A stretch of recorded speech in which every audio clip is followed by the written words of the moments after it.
Friends hello, আমি হচ্ছি অনেক ভালো। আমার নাম প্রীতম, কথা বেশি কাজ কম। তো আজকের জন্য খালি কথা বেশি কাজ কম। তো আগামীকালকে হচ্ছে আমাদের ইন্ডিয়ার খেলা।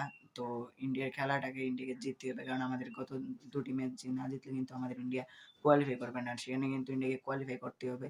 আর যদি এবার ইন্ডিয়া টি-20 ওয়ার্ল্ড কাপ নেয়, তাহলে এটা প্রায় টি-20 ওয়ার্ল্ড কাপের ভিতরে রেকর্ড করবে, যে কারণ কোনো একটি টিম লাগাতার ২ বছর ট্রফি নিতে পারেনি। তো আমরা সবাই ভগবানের কাছে একটাই আশা করবো যে প্লিজ এবারের কাপটাও যেন ইন্ডিয়ার কাছে এসে পড়ে। আর এবার যাতে ইন্ডিয়া রেকর্ড ভাঙে, যাতে লাগাতার দুটি কাপ যাতে ইন্ডিয়ার হাতে চলে আসে।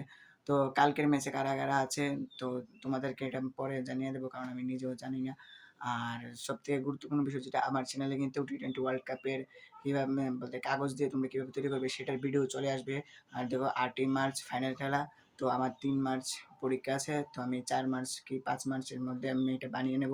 আর এটার ফুল ভিডিও কিন্তু আমার এই ইউটিউব চ্যানেলেই থাকবে। আর আমার আগের ইউটিউব চ্যানেলটা কিন্তু স্টার্ট হতে চলেছে আর কিছুদিন পরে, বলতে এপ্রিলের 26 তারিখ থেকে। তো সেটা তো আমি এখন থেকে ভিডিও আপলোড করব।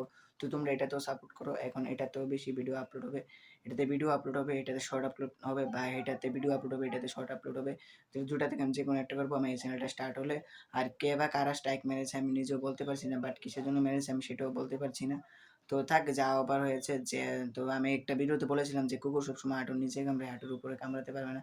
যাই হোক, এটা নিয়ে বলার দরকার নেই। আর টি-20 ওয়ার্ল্ড কাপ যদি তোমরাও বানাতে চাও একদম ইজিভাবে, তো আমি তোমাকে পুরো স্টেপ বাই স্টেপ ভিডিওটি বানিয়ে দেবো। তার জন্য কিন্তু আমাকে আগে থেকে সাবস্ক্রাইব করে রাখো। আর এই ভিডিওতে একটি লাইক করে দাও, চ্যানেলটিতে নতুন হলে আবারও বলছি সাবস্ক্রাইব করে দাও। আর কমেন্ট করে যাও টি-20 ওয়ার্ল্ড কাপ, কমেন্ট করে যাও ইন্ডিয়া। তো থ্যাংকস ফর ওয়াচিং, দেখা হচ্ছে নতুন একটি ভিডিও নিয়ে।